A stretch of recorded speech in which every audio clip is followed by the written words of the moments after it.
Hey, what's going on, y'all? Welcome to the channel. Chilling with the A in Bangkok, baby.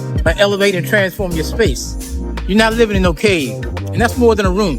That's your home you're living in. So tune in to Chilling with the A. Let me help you transform and elevate, all right?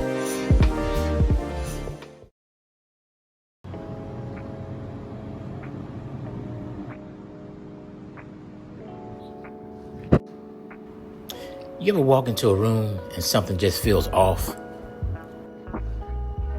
Just overly crowded and busy?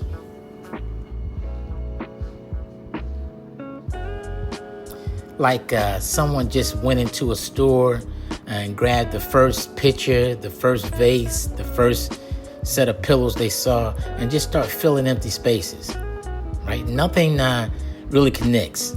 Nothing feels intentional.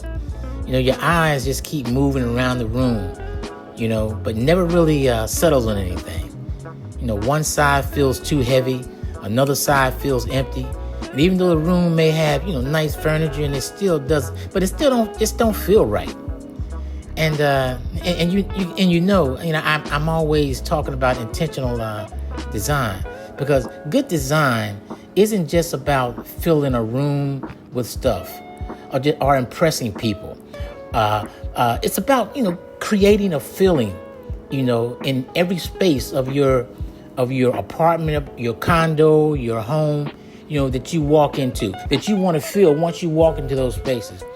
Because a room should feel balanced, right? It should feel comfortable. It should feel calm. And it should also be visually connected.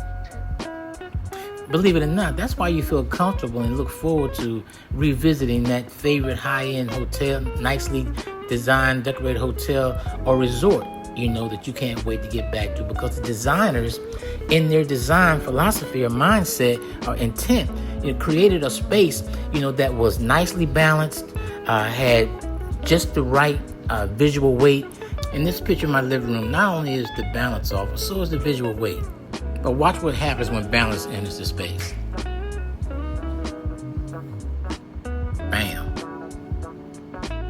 So today, you know, we're going to just, you know, talk a little bit about one of the biggest secrets in home decor. And that is establishing balance and visual weight in your space. Because sometimes, you know, a room doesn't need, you know, more furniture. It just needs better balance and less stuff. Every wall don't need a picture. Every floor does not need a rug, and every tabletop does not need a vase.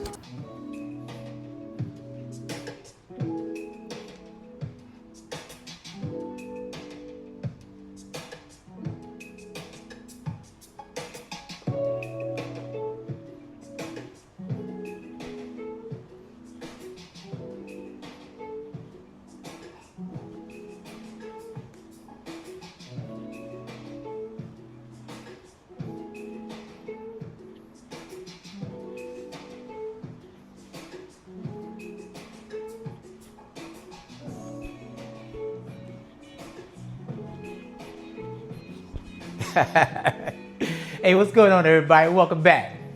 Now, remember in the last video, Home Decor 101, tip number 5, we talked about textures and layers. But today, we're going to take it a little bit further, baby. Because once you start adding to your space, sometimes we go overboard. You got to say, pull up, wait a minute. You got to know how to control it. And really what that comes down to, right, is being able to manage balance and weight in your space.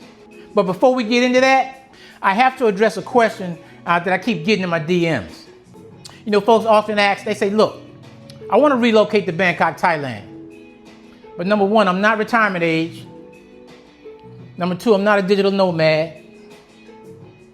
I'm not in a position, my employer does not allow me to work remotely. But there's still options. There's still avenues. If you're not at retirement age, if you're not a digital nomad, there are still employment opportunities here in Bangkok. There are other ways to learn a living here in Bangkok. And I'm gonna share those with you, okay? Let's do it. Yeah, so indulge me for a moment. I wanted to pause here just to answer a pressing question that I get most often. One of the more pressing questions I receive more often from folks that inquire about, you know, my stay here or my having relocated here to Bangkok, Thailand. And the question is, you know, how do you actually earn a living here in Bangkok? You know, Most people think, you have to be retired, you have to be a digital nomad, or being able to work abroad, or a content creator. And oh, by the way, if you don't have any of those, then you need to have a Brinks truck size pile of savings at your disposal. But really, that's not the full picture. Whether you know it or not, some of the biggest U.S. companies already operate right here in the city. Companies, household names like Amazon, American Express, Ford Motor Company, and Johnson & Johnson. So if you're actually working in any of these particular industries, here's how you start. You don't want to try to apply for a position once you arrive. You want to do all that on the back end while you're in the United States. You want to basically just go through their career pages, filter by Thailand, or Bangkok, or even Southeast Asia, Then, jump on LinkedIn, and then you want to search your role plus Thailand, And if you already work for a global company, all you need to do is just inquire about internal transfers. You're not starting over. Think about it. You're not starting over. You're repositioning what you already do globally for the most part. Now, teaching is another path here in Bangkok. Teaching in particular. Look, Bangkok has one of the strongest international school networks. With schools like the Nest International School and the Wellington College International School in Bangkok. And they offer, these very nicely structured careers, competitive salaries, and in many cases, even housing support, and beyond that, language, academics, private tutoring, corporate teaching, all create a real, sustainable income opportunity, allowing you to really build a stable life here. You can also apply for U.S. multinational direct hire jobs. Say, for instance, if you're not currently with a global firm, right, you can apply directly to a company, known for hiring international talent such as Agoda, right? They're here in Bangkok. And let's not forget the U.S. Embassy, has mission jobs here. The U.S. Embassy in Bangkok uses what they call a specialized portal, for all their recruitments. You have the ERA portal. You have to create an account, on the electronic recruitment application, they call it the ERA system, because resumes that are sent via email, are not typically accepted. And with the embassy jobs, vacancies, there are, in some cases, there are some residency requirements. You may be required to already have a Thai residency permit, at the time of your application. However, there are certain specialized or family member roles that are accessible to those, coming from the U.S. So if you're interested in relocating, look, do your research. There are certainly options out there. Bangkok is a high energy city, and these companies are really at the kind of the center of that buzz. But when you come home, you still want that energy to shift, right? You want a space that feels balanced and calm. And that's why visual weight and balance is so important, right? Now, so far in the series, we've talked about 1 through 5. Number 1 was what? Editing. Number 2, identifying the anchor in the space. Number 3 was creating your design plan. 4 was getting your lighting just right. And 5 was texture and layering. Today, we're going to talk about something that could completely change how the room feels and how the room looks overall. And that's where balance and visual weight comes in. Now, the whole idea behind balance and visual weight might sound a little complicated, but it's really quite simple. Balance means you're just making sure that one side of your room does not feel or look heavier, busier, or louder than the other side. And another way to look at visual weight is how much attention do a certain piece in your room actually get? How much attention does it draw? Dark colors, large objects, bright objects, bold textures, all carry a certain amount of visual weight. And when a room is out of balance, something naturally feels off when you walk into it. Even if you can't explain why. Sometimes you walk into a room, you like, something's just not right in here. Something, I gotta tweak something, right? So in this video, I'm gonna use my recent living room makeover here in Bangkok to demonstrate exactly what I mean by balance and visual weight. And we're gonna focus on 3 things: the sofa, the coffee table, and the TV console. Okay, let's start with the sofa. Here's the easiest way to understand balance. In this first setup, right, the pillows feel kind of random and uneven, right? Your eye doesn't really know where to settle, But once I balance the colors across both sides of the sofa, watch how the entire room or the entire sofa area instantly starts feeling calmer and more intentional.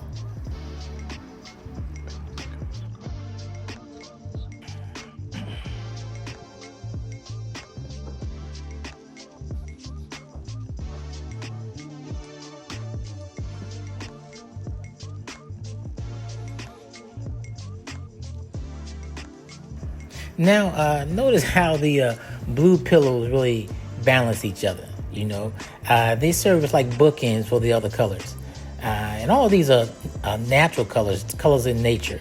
You have your blue sky, you have your brown autumn type leaf falling from the tree color type, or fallish type of color, which is applicable, any time of the year.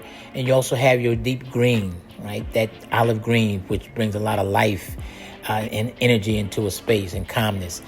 But the rust pillows balance each other. The green pillows each also balance each other, and they're closer towards the middle. Nothing is exactly identical, but the visible weight feels evenly distributed, and that's your balance. Now let's quickly talk about visible weight. Every object in the room pulls attention differently. First of all, large objects usually feel heavier. Dark colors feel heavier. Even the black vase on the coffee table pulls your eye because of its dark color and its texture. The large lamp also carries visual weight because it stretches across the room visibly. So decorating isn't just about adding things, it's about balancing where attention goes. And that's really one of the reasons why the minimalist approach has become such a popular go-to with regard to home decor, interior design, because it's not how much you put into a space, it's how well you manage the balance and visual weight in that space.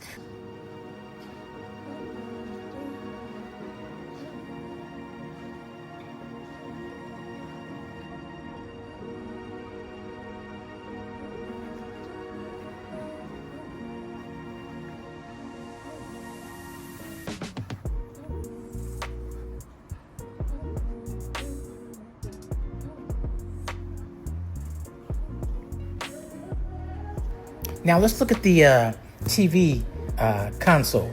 On the left side, as you can see, I have this large white sculptured vase with a plant in it. Now it immediately grabs attention. If nothing balances it out on the opposite side, the console will start to feel and look visually heavy on one end.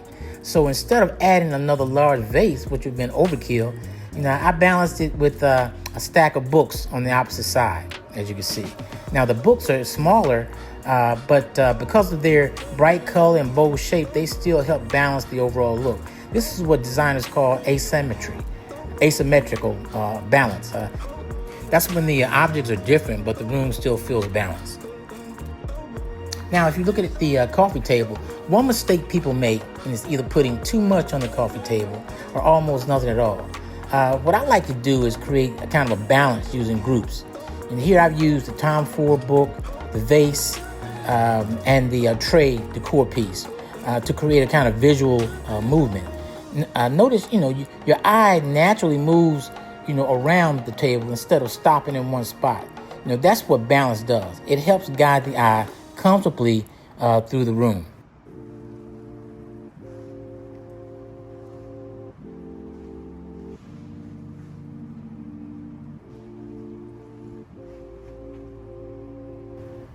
So, the goal of balance isn't making everything match perfectly, matchy-matchy. It's making sure one area of the room doesn't overpower everything else, right?